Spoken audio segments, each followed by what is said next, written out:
banyak-banyak sedekah, apalagi pada bulan Ramadan, apalagi untuk masjid. Maka insya Allah itulah harta, itulah tabungan, itulah yang akan menolong kita nanti di akhirat kemudian. Bahkan kata Nabi, seandainya orang yang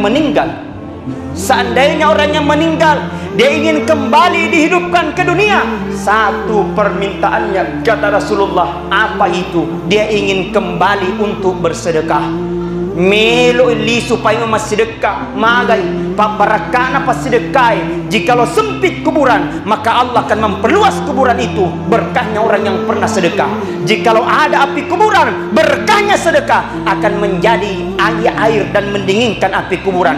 Ketika dia tanya dalam kubur menghadapi kesusahan, dengan berkahnya sedekah Allah akan berikan kemudahan menjawab pertanyaan mungkar wa nakir. Sangat luar biasa orang-orang yang ahli sedekah untuk bangun rumahnya Allah Subhanahu wa ta'ala.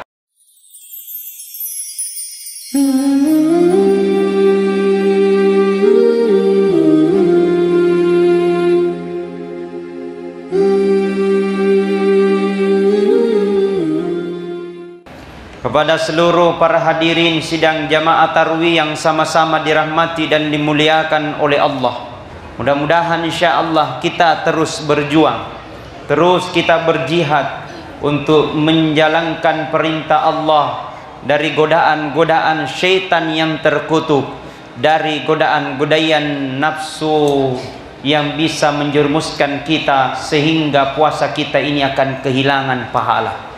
Mudah-mudahan dengan pahala yang kita dapatkan pada puasa kali ini insya Allah, mudah-mudahan kita senantiasa diberikan pahala yang berlipat ganda. Amin. Mudah-mudahan puasa kita pada hari ini insya Allah, yang punya sakit mudah-mudahan Allah sembuhkan sakitnya. Amin. Dan mudah-mudahan insya Allah yang mungkin punya utang, mudah-mudahan cepat lunas utangnya kalau dibayar. Amin. Sallallahu ala Muhammad, sallallahu alaihi wasallam, sallallahu ala Muhammad, sallallahu alaihi wasallam. Coba semuanya. Sallallahu ala Muhammad, sallallahu alaihi wasallam, sallallahu ala, sallallahu alaihi wasallam. Masya Allah. Baik, kepada seluruh para hadirin wal hadirat sidang jamaah tarwih yang sama-sama dirahmati dan dimuliakan oleh Allah. Ingat, ketika nanti suatu datang goncangan maha dahsyat, di mana hari itu adalah hari penghancurnya seluruh makhluk-makhluk yang ada di muka bumi ini. Seluruh bangunan-bangunan yang ada di muka bumi ini akan dihancurkan oleh Allah Subhanahu wa ta'ala. Apa nama hari itu? Namanya Yaumal Qiyamah. Apa Yaumal Qiyamah itu? Yakni hari di mana dihancurkan seluruh yang ada di muka bumi ini. Langit, bumi beserta dengan isinya dihancurkan oleh Allah. Makhluk-makhluk ciptaan oleh Allah, mulai dari yang besar, dari yang setengah-setengah, dari yang pendek-pendek sampai yang kecil, dan sekecil kuman, sekecil atom, semua akan dihancurkan dan dimatikan oleh Allah Subhanahu wa ta'ala. Maka tidak ada yang bisa hidup, tidak ada yang akan kekal, tidak ada yang abadi. Semua pasti kita akan hancur dan kita akan kembali nanti kepada Allah Subhanahu wa ta'ala. Tapi saya seingat, ada nanti bukan hanya manusia, ternyata kata Nabi, bukan hanya manusia akan dibangkitkan kembali, bukan hanya cucunya Adam akan dibangkitkan kembali, bukan hanya umatnya Rasulullah sallallahu alaihi wasallam akan dibangkitkan kembali. Ada satu bangunan akan dihidupkan oleh Allah, ada satu bangunan akan dijaga oleh Allah, hancur dia di dunia, tapi akan kembali dihidupkan oleh Allah Subhanahu wa taala. Apa nama bangunan tersebut? Ada yang tahu? Apa? TPA, TPA, mana TPA? TKTPA mana? Kan ada TKTPA ya? Saya tanya dulu. Kalau ada yang jawab pertanyaanku, langsung dapat hadiah. Nah, TKTPA, siapa nama malaikat yang bertugas untuk meniup sangkakala pada hari kiamat? Mana? Bukan bapaknya, kenapa? Siapa? Malaikat yang bertugas untuk meniup sangkakala pada hari kiamat namanya? Kenapa Nabi Sulaiman? Sota tong. Malaikat Israfil. Siapa masih ada? Dua nih Pak Haji Alimuddin, dua. Siapa nama malaikat yang bertugas untuk mencabut nyawa? Malaikat maut. Lopo pasadana. Puasa miro. Puasa ji. Puasa. Alhamdulillah. Malaikat maut. Yang ketiga, siapa nama malaikat yang bertugas menjaga surga? Malaikat Ridwan.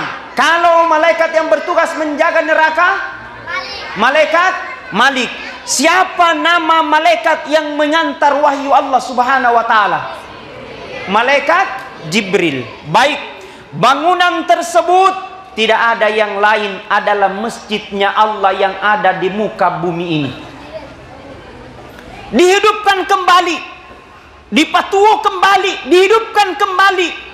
Dia menghadap nanti di hadapan Allah. Mengolo maturiolona pungala ta'ala.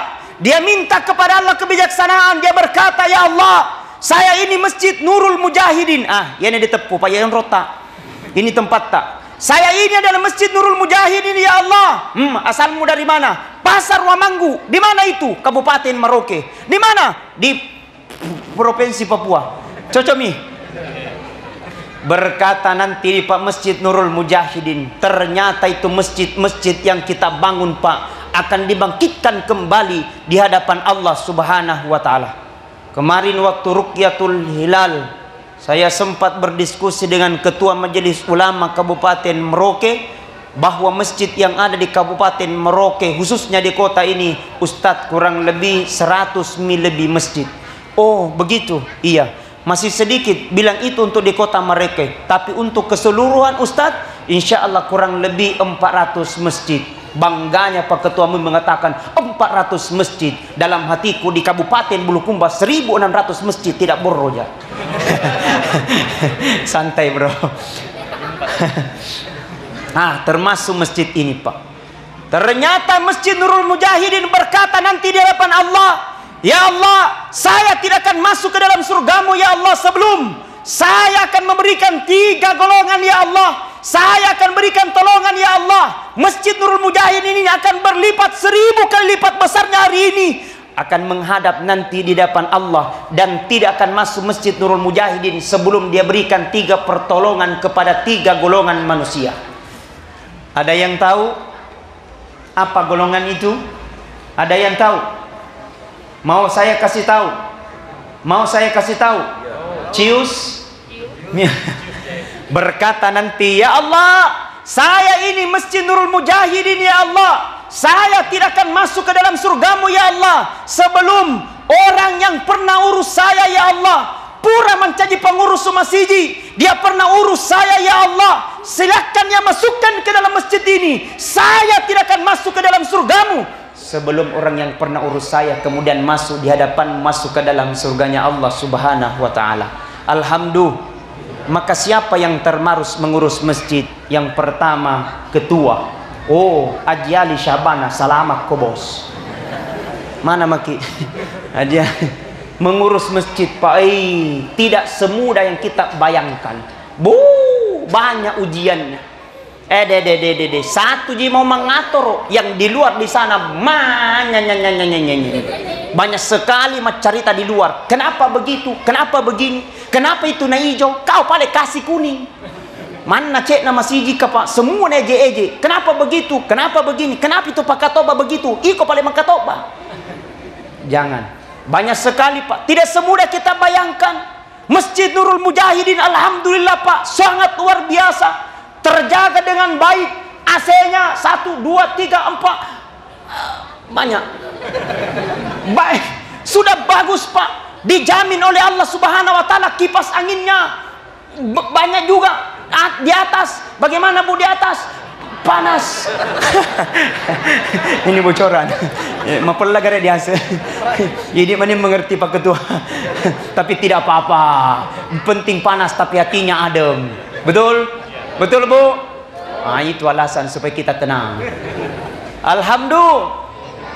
Semua Pak terjamin. Satu-satunya Pak, saya sudah berkunjung ini dakwah Pak. Dimanapun saya ceramah, saya lihat masjidnya. Ternyata baru saya dapat Pak pengurus masjid. Bukan hanya Pak celengannya di masjid itu yang datang, tapi ternyata berbagai macam masjid. Banyak juga mesin menyimpang celengan di sini. Nyaman Pak ya. Termasuk masjid Raya. Nah, itu ada di belakang. Masya Allah. Luar biasa Pak. Di mana ada pengurus masjid begitu? Tidak ada. Menikmati kenikmatan itu tidak semudah kita bayangkan. Jadi pengurus masjid berbagai macam ujian, tapi ketika dia sabar, Allah akan berikan keringanan, Allah akan berikan petunjuk, dan insya Allah jaminan kata Nabi, dia akan dimasukkan ke dalam surganya Allah Subhanahu wa taala. Ketua masjid aman, sekretaris aman, bendahara aman. Makanya kata Nabi sallallahu alaihi wasallam, "Membana masjidan," barang siapa yang bangun masjid, maka Allah akan bangunkan nanti di istana di dalam surganya Allah Subhanahu wa taala. Bapak-bapak mungkin mencalonkan bupati nanti di Kabupaten Merauke, tapi tidak lolos. Tapi insya Allah ketika bapak-bapak bangun masjid, urus masjid, maka Allah akan bangunkan satu istana. Kita yang jadi rajanya di sana, kita yang jadi bupatinya di sana, kita yang atur keberkahan orang-orang yang dekat dengan masjidnya Allah Subhanahu wa taala. Alhamdulillah. Kemudian itu yang pertama. Yang kedua, berkata lagi di masjid, "Ya Allah, saya ini Masjid Nurul Mujahidin ya Allah. Terus kenapa saya tidak akan masuk ke dalam surgamu ya Allah sebelum orang yang pernah pakai saya sujud pure sempajan di Masjid Nurul Mujahidin ya Allah? Berapa lama dia sujud? 10 tahun? Tidak ya Allah. 5 tahun? Tidak ya Allah. Berapa balik? Cuman 1 hari ya Allah. Perjalanan Nikodong dari kabupaten seberang, tapi singgah di Nurul Mujahidin 1 kali, mau melanjutkan perjalanan ke kabupaten yang lain. Dia sempat masjid salat di sini. Ya Allah, saya tidak akan masuk ke dalam surgamu sebelum orang yang pernah salat berjamaah di masjid ini akan kubawa di hadapanmu masuk ke dalam surganya Allah Subhanahu wa taala. Amin ya rabbal. Jadi usahakan ngeruidi pergi berjamaah di masjid. Kutu Ustadz sibuk kak mega urusu elo ni dia akan aku mega diurusu. Kalau memang tidak bisa datang di waktu subuh, datang di waktu duhur. Tidak bisa datang di waktu duhur, datang di waktu asar. Tidak bisa datang di waktu asar, datang di waktu maghrib. Tidak bisa datang di waktu maghrib, datang di waktu isya. Tidak bisa datang di waktu isya. Mati nih. Kenapa pulang-pulang? Usahakan berjamaah di masjid. Semua yang berhubungan dengan masjid ada keberkahannya. Semua yang dekat dengan masjid ada pahalanya. Insya Allah bagi orang-orang seperti itu Allah akan muliakan hidupnya. Allah akan berikan ketenangan, Allah akan berikan keberkahan. Artinya ketika kau punya masalah, coba langkahkan kakimu ke masjid. Ketika kau punya garing, nareko malasa kau ada sakitmu, coba langkahkan kakimu ke masjid. Mudah-mudahan Allah sembuhkan sakitmu. Ketika engkau belum memiliki mungkin siapa-siapa, coba langkahkan kakimu ke masjid. Allah akan berikan kemudahan dengan segala sesuatu. Kau minta sama Allah, bermunajat sama Allah. Ya Allah, berbagai macam cobaan yang kau berikan kepadaku, berbagai macam usaha masalah yang kau berikan kepadaku, usaha berat lagi puang, jauh daripada penting itu. Bukan itu jadi masalah, tapi berikan aku ketenangan dalam hati ini. Kebahagiaan yang hakiki bukan karena dilihatnya banyaknya harta dan bendanya. Kebahagiaan yang hakiki bukan karena banyaknya harta benda yang dimiliki, tapi kebahagiaan yang hakiki bagaimana hatinya dia banyak sujud dan mengingat kepada Allah Subhanahu wa taala. Amin ya rabbal. Amin ya rabbal. Kata Rasulullah, barang siapa nih gini tahu, barang siapa ngambil air wudhu di rumahnya, melekatkan kakinya pergi ke masjid, maka semua materi yang dilewati, apakah batuan, apakah dedaunan, apakah kerikil, semua materi yang dilewati akan menjadi saksi nanti di akhirat kemudian. Tidak akan berhenti materi itu menjadi saksi sebelum kita diantarkan masuk ke dalam surganya Allah Subhanahu wa taala. Amin. Yang terakhir, berkata lagi di masjid, ya Allah, saya ini Masjid Nurul Mujahidin ya Allah, saya tidak akan masuk ke dalam surgamu ya Allah sebelum orang yang pernah sumbang saya ya Allah. Berkata malaikat, berapa sumbangannya? 100 juta. Tidak ya Allah. Berapa pale? 50 juta. Tidak ya Allah. Berapa pale? 10 juta. Tidak ya Allah. Berapa 1 juta? Tidak. Hanya 50 ribu ya Allah. Tapi itu yang ikhlas.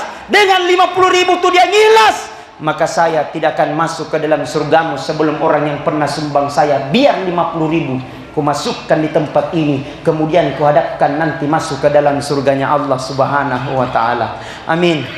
Saatnya Pak, mari, Ramadan sudah Ramadan sudah ada maki di depan tak. Ramadan sudah kita lewati. Malam ini sudah malam yang kelima. Banyak-banyak sedekah, apalagi pada bulan Ramadan, apalagi untuk masjid. Maka insya Allah itulah harta, itulah tabungan, itulah yang akan menolong kita nanti di akhirat kemudian.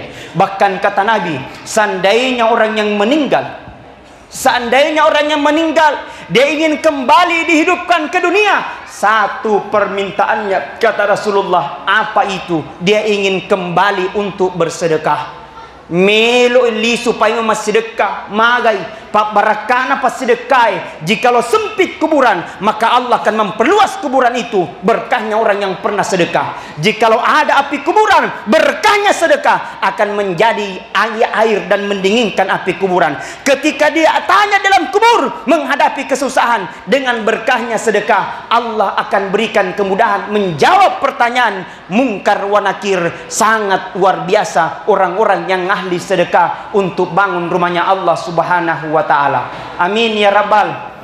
Maka mudah-mudahan kita tetapkan hati kita untuk senantiasa membangun rumah-rumah Allah. Alhamdulillah, saya dengar kabar berita ada di sini Pak, tanah sudah diwakafkan di Lampera Lantera 3. Insyaallah cocok nih. Oh, Ampera 3. Alhamdulillah tanah itu Pak diwakafkan oleh orang tua kita Puang Ngaji Haji Suka. Beliau alhamdulillah mewakafkan 2 kapling di sana. Kalau dinilai dengan uang, masya Allah banyak sekali, tidak bisa kuhitung. Pokoknya mari kita bantu masjid itu. Mari kita tolong agamanya Allah Subhanahu wa taala. Bantu. Alhamdulillah yang dibutuhkan sekarang katanya untuk ditimbun tanah. Satu berapa terek Pak Haji? Banyak sekali. Pokoknya banyak. Itu memesan. Insyaallah tanah pasir akan kita timbung, itu akan menjadi saksi nanti di akhirat kemudian. Tanah 1 terek berapa nih? 200. Kenapa namanya? Oh 500. Alhamdulillah kalau di Bulukumba 200.000 ji. Tapi ini di Merauke. 2 kali lipat. Alhamdulillah Pak 500.000. Bu, jangan larang kalau ada suami tak mau bangun di sana. Ada tuh itu ibu-ibu kalau mau sumbang suaminya, jangan mako. Masa sumbang. Sini aku belikan emas. Nak kira kapan? Kalau ibu-ibu larang, tiba masanya ajal, ibu lebudilan meninggal, yang ambil itu emas suami tak nabi kini beristirahat. Ngapain? Enggak kok. Maka dukung. Alhamdulillah. Coba kita bersalawat dulu. Salatullah, salamullah ala toha rasulillah.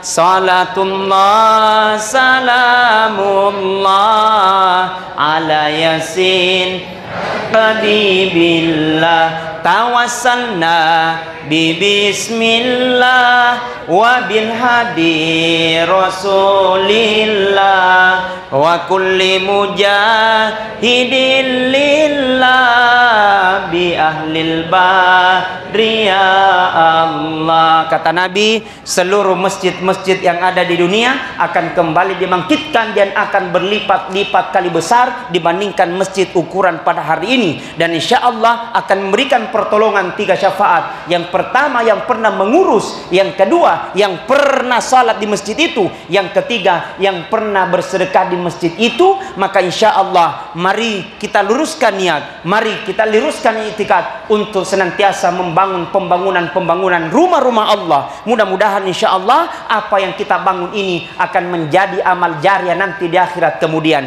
Ketika ada tanah dikasih masuk di situ, satu teruk saja, selama tanah itu dipakai, selama masjid itu dipakai, selama bangunan itu dipakai untuk kemaslahatan umat, maka selama itu akan mengalir pahala kita, baik sampai kita hidup maupun sampai nanti kita dalam kubur. Maka dialah orang yang paling kaya sesungguhnya. Kaya sesungguhnya bukan mereka punya banyak harta dan banyak mobil. Kaya sesungguhnya adalah bermanfaat untuk orang lain. Bukankah Al-Quran katakan khairun nas yanfa'ul linnas, sebaik-baik manusia bermanfaat untuk orang lain. Jangan jadikan kita justru gara-gara kita orang menyusahkan, justru gara-gara kita banyak yang tidak disalahgunakan untuk amanah itu. Saya kira itu tausiah yang saya sampaikan. Mudah-mudahan ada manfaat, mudah-mudahan ada maghfirah yang diberikan oleh Allah Subhanahu wa taala.